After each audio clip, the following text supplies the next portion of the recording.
You got to fight for freedom. Fight for freedom is basically about the chains that are on people's minds, chains on your mind in the hood, telling you to be afraid of everything, be fearful. Whenever they took us out of slavery, physically took the chains off of us, they said we got to put chains on their mind because we don't want to lose control of them, even though we have to obey the new law.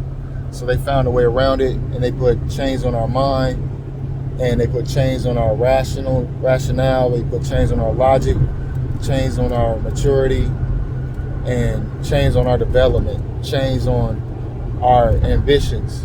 They put chains on what we believe we could be by instilling so much fear in us that we believe that it wasn't safe to go outside of the house.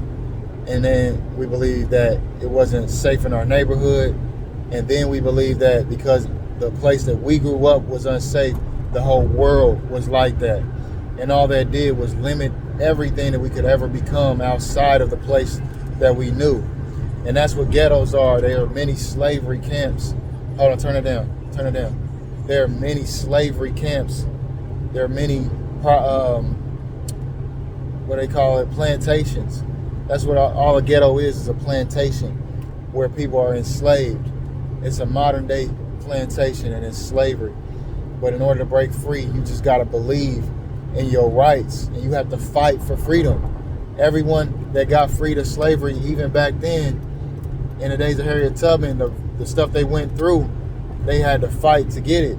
And that's what they did. They tried to take away our fight by getting inside our mind and stealing away our hope and our belief that we could be more than what we are, or that we could ever see something other than what all we know.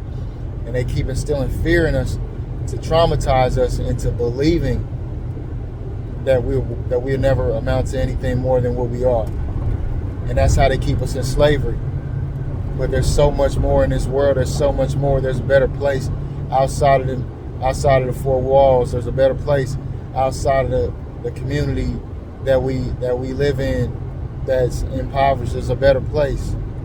In half a mile, keep right to continue on I-70 East, US 69 North. Follow signs for I-70.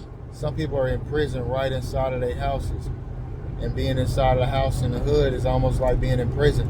Because you're afraid of going outside of that cell, just like you're afraid of going outside of that house. And it's all the same form of slavery. They even keep right to continue on I-70 East. They even force slavery upon prisons. People who are in prison, they force slavery upon them.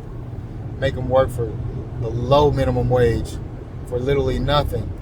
Everything in prison is inflated to keep them all in a form of slavery. But you got to fight for freedom. You got to believe in your rights. That's why a lot of people in the hood don't have knowledge of the rights that they hold as U.S. citizens. They don't know. They're given a chance and opportunity to learn it from their teachers, but a lot of them don't take their schooling seriously enough to learn the thing that could set them free. And so they remain in bondage for the rest of their life. And thank God for the teachers who are brave enough to go into the hood, into the ghettos, who see the importance of going and setting people free who don't know that they're free. Who actually stand for everything that this country represents.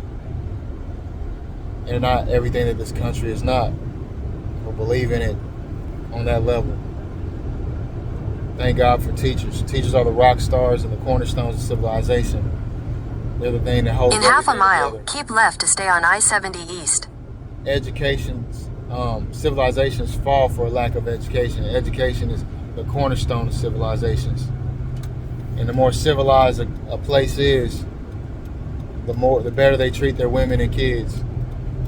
And the more they learn and grow and develop. That's what keep left to stay on I-70 East.